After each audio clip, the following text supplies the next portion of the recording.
if you do a lot of stuff, there's always a lot of bad stuff will happen as well as good stuff. Getting the bills out straight away. And I had to call them and ask, and then like, please send me the bill. Normally you don't want to pay this bill like fast because like it's just equity like down the drill. They don't answer. They answer 3 months later. Then we forget about it because it's 3 months later or something happened and suddenly you have a big bill, like you need to pay something. And you're like, what was it about? Because it takes so long that it's so easy to forget that you are dealing with one property 6 months ago. I had to wait for 3 months or 2 or 3 months that they just actually issued me the invoice to pay the tax. How are you, David? Oh, I'm good. So far I'm good, but today it's a lot of stress with one tenant. We have she's living in a room for 2 weeks now, and I own this property since more than 4 years, and now she has mold. First time I have mold in this apartment with her since 2 weeks, and yesterday we were inside this room, and it was obvious that she is the problem causing the mold, but she's refusing to accept that she's the problem. And now we fight battles via emails. Yeah. Is she like not opening windows, not doing anything? No, actually she's using an air refreshener and putting more humidity in the room, except doing the opposite. Because if you have mold, you should reduce humidity and not increase. Yes, absolutely. Yeah. I have actually in here dehumidifier. Exactly. It's just in here I'm in my office, and we used to have a tenant, and they also had moved, so we bought them humidifiers into their house. So it was on all the time, so it was just taking all the water from the walls. Exactly. That's how you do it. Not the opposite. That's how you do it. No, not to be adding more and more. And I'm just it's for me it's funny, and I get angry and frustrated on the other side because I'm like, dude, I gotta kick you out if you're not like behaving properly. And she's not taking any responsibility for her action. She still thinks she's not the issue, and I think this is crazy.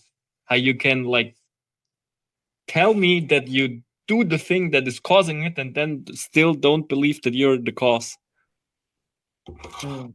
Yeah. But aside from that, everything is fine. So it's a good start of our podcast.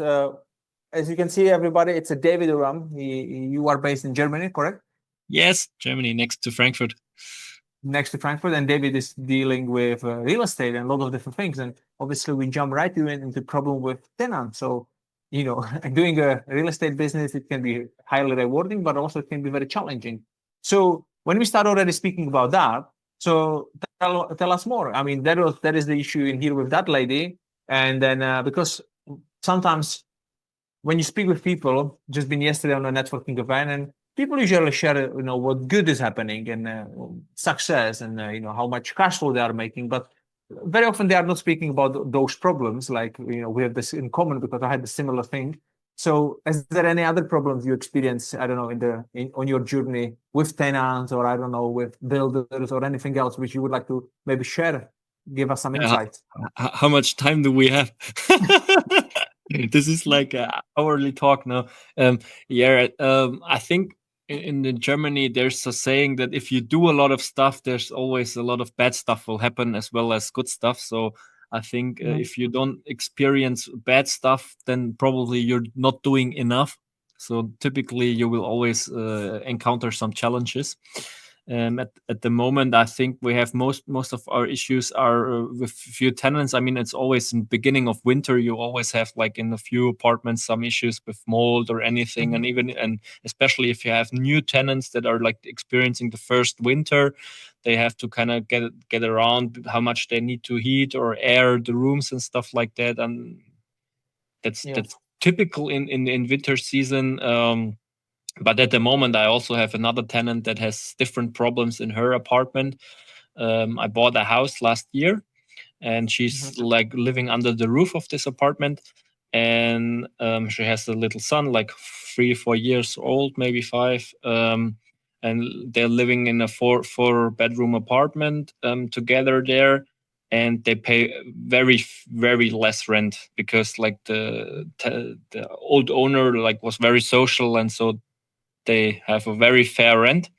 And for me as an investor, it's not an ideal case, because I bought the whole house, and then now I'm splitting it up into separate units to sell them each individually. So, and then with her, we have the problem, as she's living in there and then not paying that much rent. The profits that any investor who wants to buy this property can make is limited to the small amount of rent she has. So I was talking to her, and then if there's any ways or things in the apartment that we can maybe fix for her, and then increase her living value and stuff like that. So then on the other side, maybe she will pay a little bit more rent. And then at the end of summer, she said, "Yeah, I have some issues in the bathroom." And then we said, "Okay, we can fix that." And we kind of made an agreement that if we will be able to fix the bath, and then she gave us 1 week to fix a whole bathroom, which is insane because like I don't know how many bathrooms you have already fixed, but 1 week for a whole bathroom is quite challenging. But we have some builders that are able to do it in this time frame. But then we said, okay, we will only start with the work when she has signed a new lease agreement with a higher rent. And then at the same time, she experienced some problems because she has a high electrical bill, and she had to pay a lot of money. She like overused electricity, and then she said, "Oh, I cannot afford it anymore to pay more rent because I have to pay so much now for the electricity company." So then we said, "Okay, then we don't do the bathroom." And then like 2 weeks later, I got a letter from her lawyers stating that she will even decrease paying the rent, decrease the rent because there's some problems in the apartment. And you're like, dude, you're paying this amount of rent because you have like an old apartment which has some issues, and now you're even paying less. Yeah, and she still refuses. Also, now last month she paid nearly half the rent of the original rent, which is insane. And in Germany, there's a way, if you like, if within 2 months you're 1 month late, then I have a reason to like terminate the lease immediately. And so I'm waiting now if she for December pays also again so less, then because then I have legal grounds to terminate the lease. But in my experience, those tenants, they know exactly the law, so she will probably pay more so that she will not be late in that amount. And then there's some issues around that. Yeah, and for me, at the moment, it's you always have to find solutions for those situations. In Germany, we with some other investors, we always try to like pay them an amount of X to help them settle and find a new place, because for both parties, most of the time it's about money. And for us, the flat, if it's empty, is much more valuable, because then we can start like making construction and stuff to get the higher value and when we sell it. So yeah, that's also another part. And the most problems in Germany we have with bureaucracy in Germany. All the offices and land registry and stuff. We're waiting for weeks and months until we get payments and stuff. So that's, I think, the most challenging part in Germany, and get approvals and permits and stuff to get started. That's I get that. Like with the tenant, like in here as well in the UK, there's so many more and more benefits for the tenants. So basically, it's very actually difficult to get rid of them if you want to. It's like you don't like they can stop paying rent, and it's gonna take up to 2 years before they're gonna get through the court out of the property. So you can have 2 years with no rent, and they can still live there, and you cannot do anything about it. So it's so challenging. So that's why I'm not touching normal tenants. I have only one property with a tenant, because the holiday let doesn't work there, because it's a rural area and not the city for a holiday let I tried. But the rest, everything I'm putting in holiday let, because it's like there's no this. They are not protected by this law. It's like in and out. I have more rights as a landlord, so I prefer that. And when you mentioned about the land registry, I remember the very first property we bought. We refurbished it. We bought it on auction, refurbished it, and then we We put there normal tenants, and then we wanted to refinance. But there was a lot of problem with refinancing of first-time landlord, a lot of different issues. But one of the issues was splitting titles, because it used to be actually two houses, and they in the 20 years ago they put them in one. But on the land registry they never changed it, so it was saying like house 6 and 7 instead of just one. So they said you need to split the title. So I paid the solicitor. It was like £1,500 to split the titles. They did all the work, and they said no, it should take up to 6 to 8 weeks on land registry to change it, and it took them 8 months. Right? It was like ridiculous. And I'm like, we couldn't move because of that to do anything because they were taking 8 months. I'm like, and they on their website is like it needs to be done in 3 months, and then they are not doing it. Then you want to complain, but they always have like, yeah, we are busy. But when they send you a bill to pay something and you don't pay it in time, like 2 weeks. penalty, penalty, penalty. But when they don't do it on time, like you have nothing to do. It's like so ridiculous. Like Yeah, I always yeah, say it's like a one-way street, but actually it shouldn't be. It should be like a two-way street. Like you have something for it, and especially in Germany. I mean, I could once couldn't sell my property because in Germany you have to get like some sort of certificate or proof of the IRS and in Germany that you have paid like the taxes when you buy a property. Yeah, there's a yeah, tax that you have to pay, and they will issue a warrant saying yeah you paid that tax, and only after that you will be put in the registry as the new owner. And mm-hmm. I had to wait for 3 months or 2 or 3 months that they just actually issued me the invoice to pay the tax.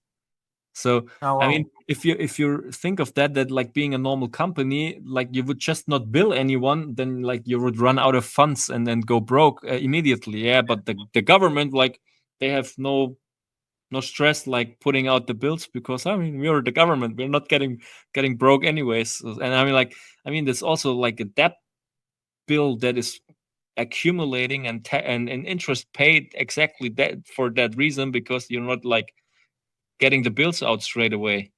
And I had yeah, to call them and ask and then like please send me the bill.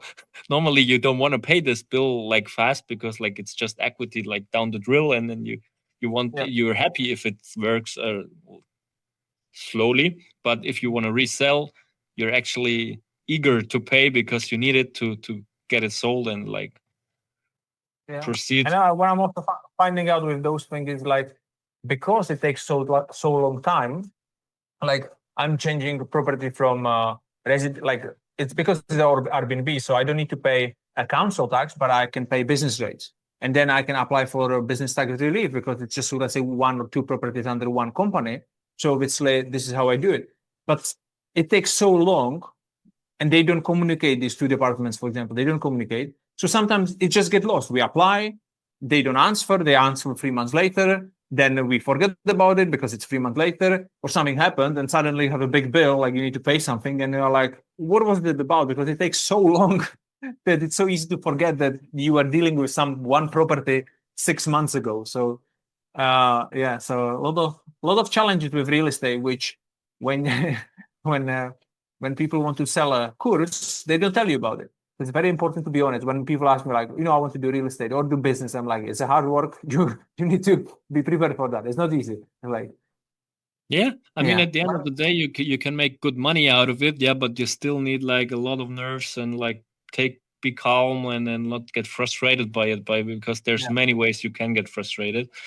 yeah, And I'm always I think it's I really like real estate, and that's why I'm still keeping up with it. But sometimes I also lose my calm because some moments or some instances you think like how yeah. does this work? How can it be that those guys like ruin the profits and like everything goes Mm. down the drill? And I mean, especially in Germany, I don't know about the UK, but especially in Germany, we have like uh, this goal from the government that they want to build or create like 200,000 new houses or homes every year. And then like I'm like a small really small company, and I like just in Berlin for example we want to extend one house from 2 apartments to 5, so actually Yeah, like creating 3 new homes. and it takes now from more over than 1 year to just get a permit for it. And I'm like, Yeah. dude, we have a real big problem in this market. There's a lot of people looking for homes, and we will want to provide, and you guys just don't get your shit together, and that's the problem. And like, Yeah. it's Yeah. crazy. Exactly.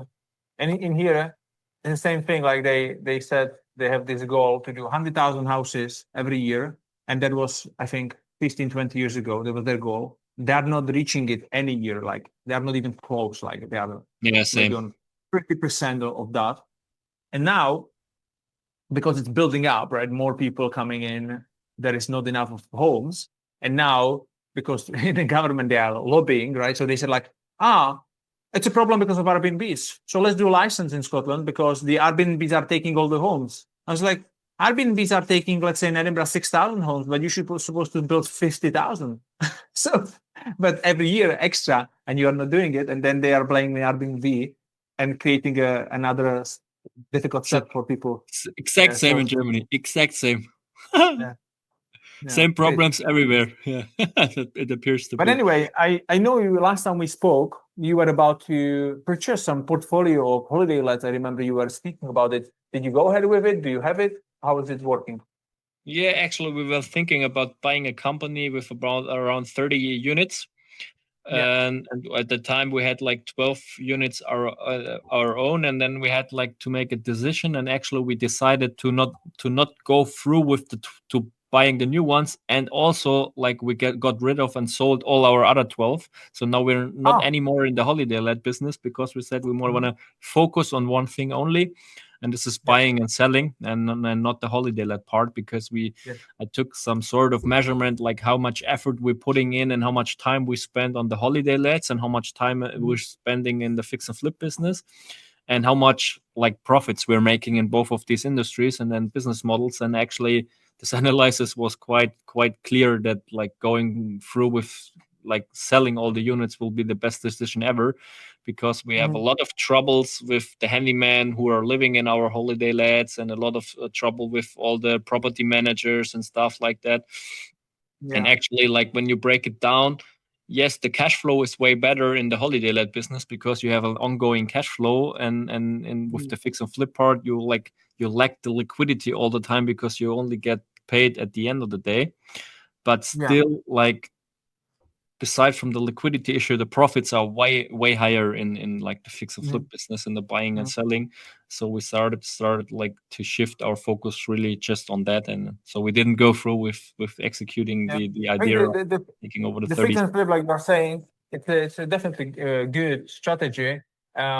It's just you need to kind of have this a little bit longer term thinking, right? And you need to be having a little bit of capital of buffer where you go like, okay, I know that the money will come in the next year or 6 months or 9 months or something, so you can actually live this 9 months. And obviously, as a so some people as a first strategy, I mean, they can do it, but ideally they still have work where they are making their money and they do it on the side until they kind of go through that, because it can be kind of a challenging. The same like when we've been now in the mega success, I was speaking with someone and they were saying like, yeah, I mean, the actors, they can make good money, obviously, or when they are starting, it's obviously more challenging. But even if they are already a little bit more known, yes, they'll shoot a movie, but it can take year or even longer sometimes to get the big payout. And Yeah, then they will shoot another movie and they need to maybe wait full year to get another big payout. So they kind of need to kind of work with that amount of money over the period of year and do different things, think about it.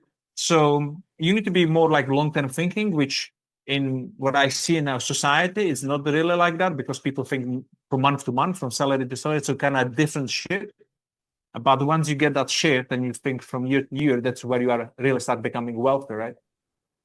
So how many kind of units do you fix and flip over the period of like a year? Like what are your goals, or what is it you are currently doing? What is it in terms of yeah, I think flex? uh, yeah, this year we already sold around 15 units, and Oh, wow.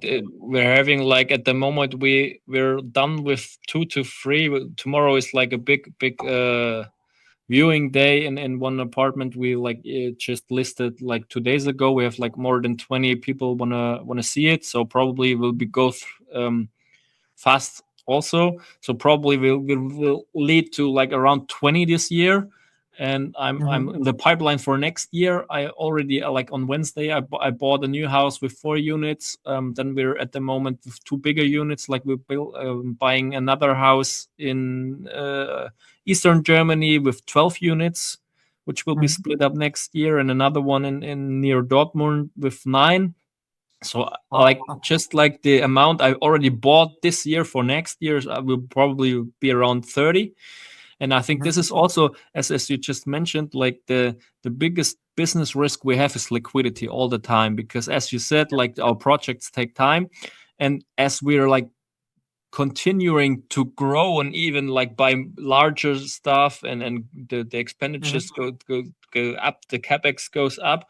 um you always like lack the liquidity because you're like reinvesting all the time, all the time, all the time. Like when I just like made like a profit and looked through my profit share from the last 3 to 4 years, like we made more than 1 million in profits, but like it's Mhm. not 1 million in the bank because all this money just gets reinvested in all the next buildings, next units and stuff like that, and then employees, of course. Yeah.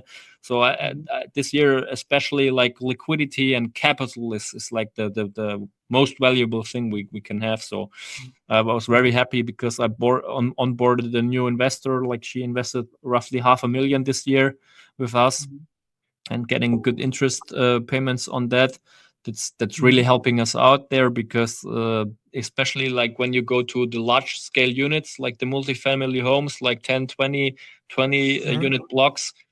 Also with the bank financing in Germany, it's way more different than just like buying one apartment. Because if you just buy Yeah. one apartment in Germany, you basically, if you have a good market value and you buy it very much below on the market value, you can finance everything with the bank. Like you don't need to put in $1. But with like Oh, really? multi-tenant If you homes, buy like like a single house, you can get like 100% finance. yeah, Wow. in the Good. apartment, if you're just buying apartments, then this is possible. But if you're buying multi-unit homes, like there's a lot, you're around like 80%, maybe 90 max, and so there's But like a still, big still big good. gap. Still good. Yeah, We I have know. in here we have 75% you can borrow for a normal house, like a residential, let's say. And if you are buying a portfolio or multi units like you do, so then you go for a commercial lending, and the bank will give you like 60%, like 65 maximum, but 60, 65. So you need to bring a lot of deposit as a down payment. So they are very protective of the equity, obviously, just to be on the safe side. Yeah, Germany, Okay. we're very lucky, yeah, when it comes to like how much financing options you have. So that Mhm. therefore, the most part is like taken over by banks, and as also when we on the selling side. So also our buyers of the apartments, they typically can finance like 100%. They just have to bring like the transaction costs with equity. So in Yeah. Germany, it's very affordable to buy real estate. Okay, so that's good to know. Okay, and how is it with the when you do like the flip? So let's say you sell, you make a profit, I don't know, 50K. Then do you need to pay tax on it right away, or can you roll to another deal? Because in UK we have to. In USA, if you tell them that you are buying another property with it, actually you can roll to another deal, and then you don't pay tax at that moment. So how is it in Germany? Um, so in Germany, you're taxed like on a fiscal year basis. So you don't have to like pay taxes immediately, because for example, if you sell something at the beginning of the year, and if you have a tax advisor, you have like after that year until October to file for your taxes, and until Hmm. it's like the offices, the IRS in Germany is also very slow. So until you actually like need to pay it, you have around 2 years time, or one and a half Hmm. years time, until you finally have to pay the taxes. But still, um, in most cases, you cannot roll it over to the new apartments or to new property, only if you have it in the books for more than 6 years. Then, if you had it on your books for more than 6 years, it's possible to roll it over. But in the fix and flip business, we don't have it like for that long time. So we will always have to pay taxes for the fiscal year, but like the liquidity is in your company for a longer period. Okay. Oh, that's And actually good. You can use that money for a year and a half. can be reusing the money before you pay taxes. It's actually quite clever. Some people in here, I mean, people like the smaller players, what they do, they would buy a property on their name. They will go to live there for 6 months, and when they live there for 6 months, so no then taxes. they don't need to pay in taxes. I'm like, yeah, it's good, but like, I mean, even you need to move there, or some people they don't actually move there; they just move there some addresses.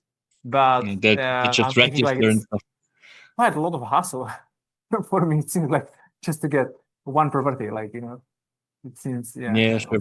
And I mean, there's also an option if you do it like with an LLC, it's like this, and then you can also in Germany do it with like if you're self-employed, so to say, and doing it on your own name. Then in Germany, all your income is like added up, and so you have different income streams. And if you, for example, have income streams where you're gonna make losses, for example, in Germany, investing long-term buy and hold in real estate, it's very easy to make operating profits, but tax-wise, you make losses. So then you can like just put the losses from like the buy and hold portfolio with the profits from your fix and flip portfolio, and then if you manage correctly, you probably also don't have to pay taxes. So this is also a strategy we use. And because you mentioned that you have an investor on board, $500,000, there is some obviously rewards for that investor. Do you also do some kind of a joint venture that the property is 200K and I put 100, you put 100, and we go 50-50 at the end of the term? Do you also do that kind of a thing, or not at all? Yeah, I do joint ventures, but not like splitting money wise. I do the joint ventures always like this. The other party is finding a property, for example. For example, this one building which I just mentioned in Eastern Germany.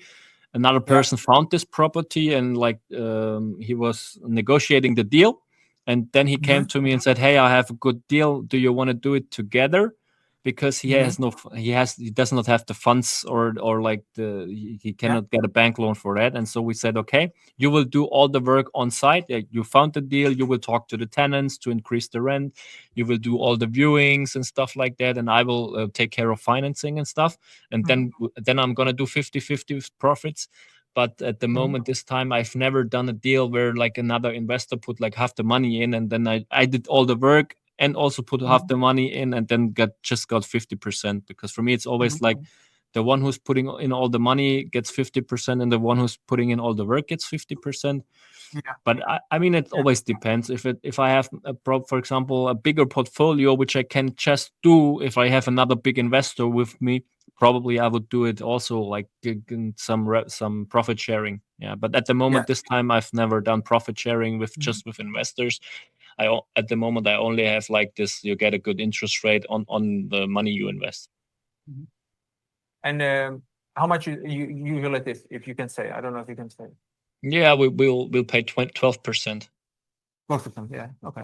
I do the same. I do the same. It's kind of nicely easy to explain to people, like 1% a month. So they invest 10, they have Exactly. £100 a month. They kind of build up monthly cash flow. They can get monthly, yearly. They can choose. Most of our investors, they get it monthly. They are used to it. And then the term ends. I have the money for some of the people like 2 years. And I'm like, hey, I have the money back for you. I was like, no, keep it. Yeah, Keep it. because they make good money from it. Yeah, they're so happy. If you put it in the bank, it's less. Yeah, exactly. Yeah. I was about like in February, or was it? I was like telling one of the investors, like, hey, you have with me that much money. I am finishing one project. I can give you like half back. I can still leave the house. I'm like, no. Give me just a little bit. I want the rest to leave there. I'm like, okay. So now I have to kind of find another kind of opportunity, but it's good. And it's like how you build a trust like with the people. So they see it's working and they're happy with that cash flow. And then you can get another. Yeah.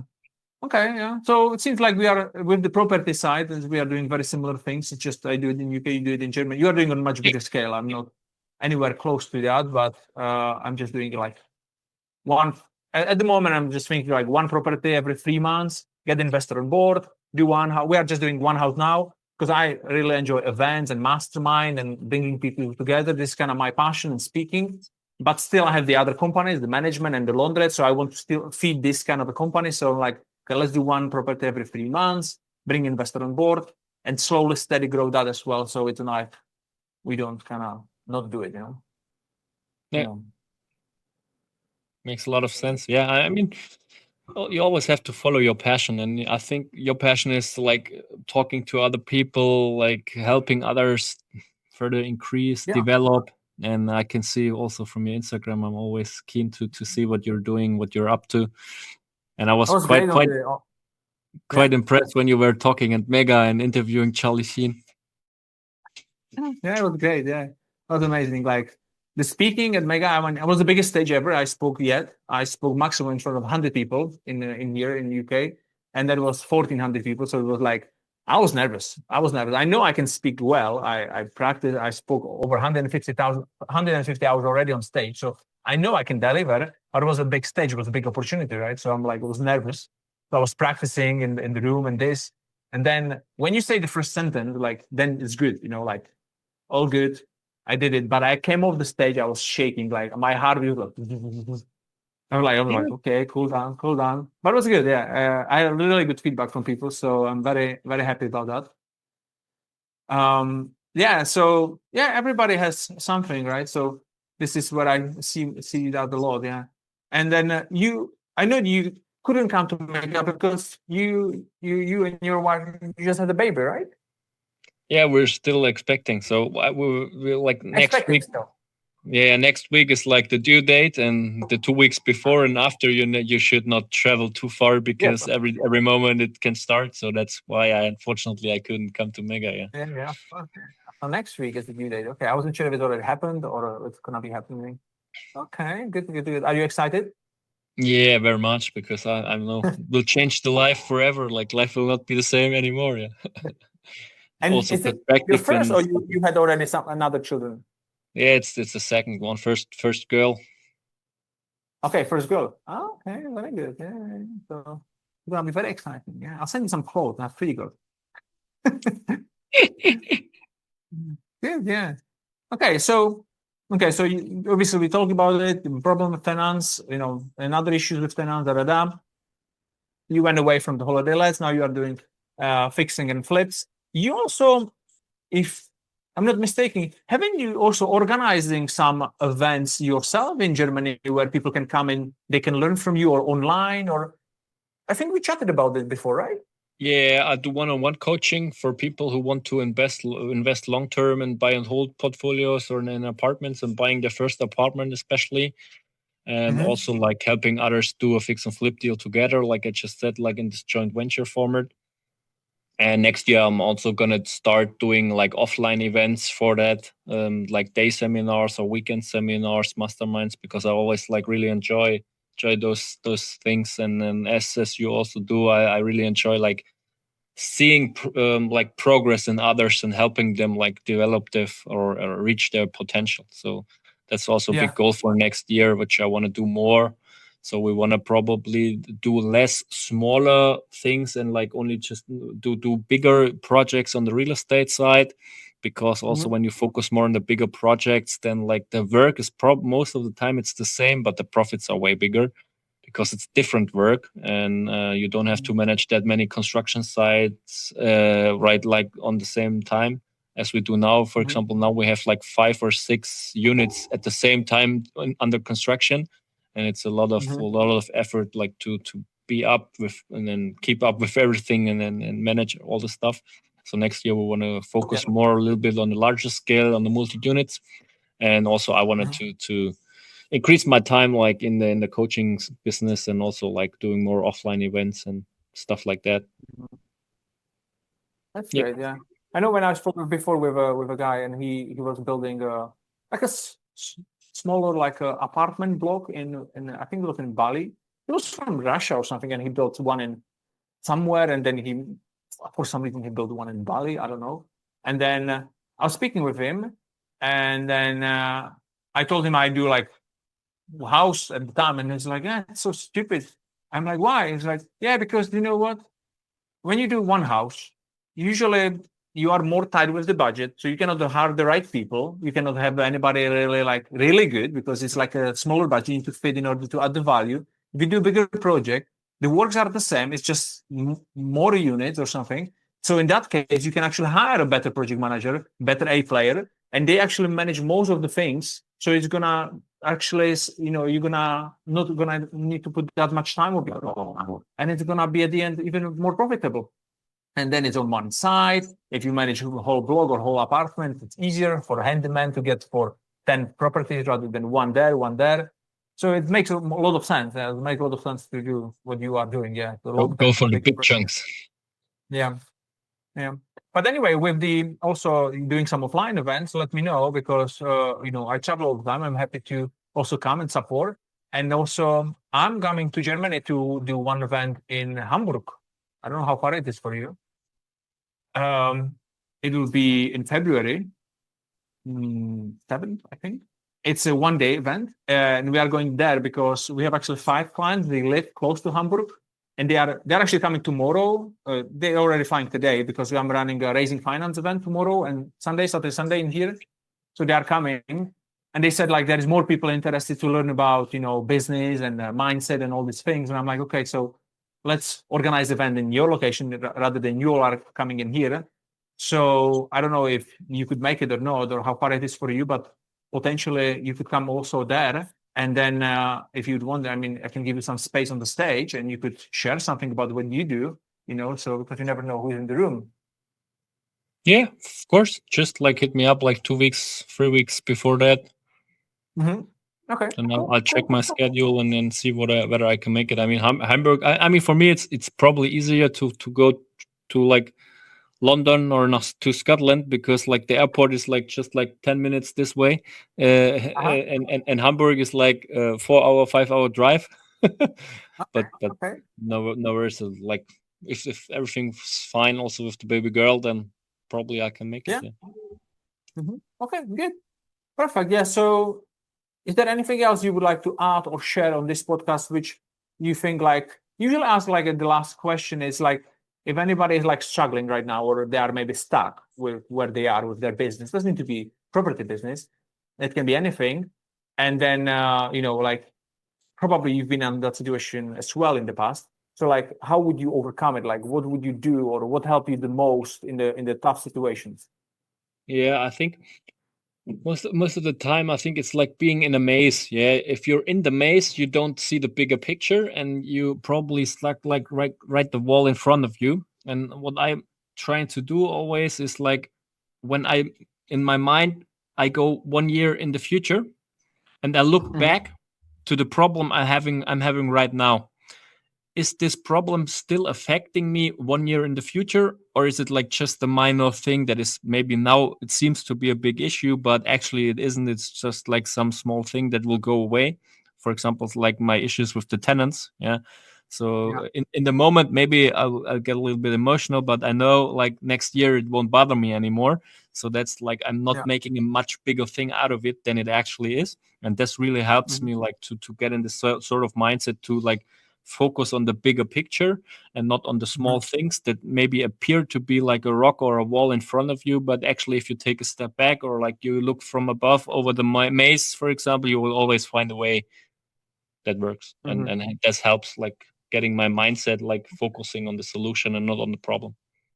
It's really good. Yeah, I've never heard that one, so it's really cool. Yeah, to see it from the perspective like that backwards, where you are, if the problem actually affecting you long term or not. It's really good. Perfect. Thank you very much. I love doing those podcasts because it's like I learn so much from the other people about their things. Like I know so much now about this. What you mentioned about the real estate in Germany, and this is like it's so great. Yeah, I'm really glad I'm doing it, and great for connecting with people a little bit more.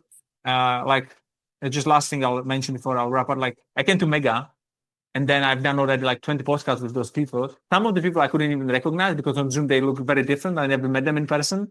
And then they were like, "Hey, Vincent," and "Hey," and this. I'm like, "Yeah, yeah, I've done a podcast with you." So it was so cool to not be feeling that like alone. I already knew so many people, so it really works. Like to building those connections, like So that's good. Thank you very much for taking the time for coming to the podcast. And obviously, I'll see you soon, maybe in February. That's maybe the closest when we'll see each other. And yeah, thank you again. Looking forward to it. Have a nice one.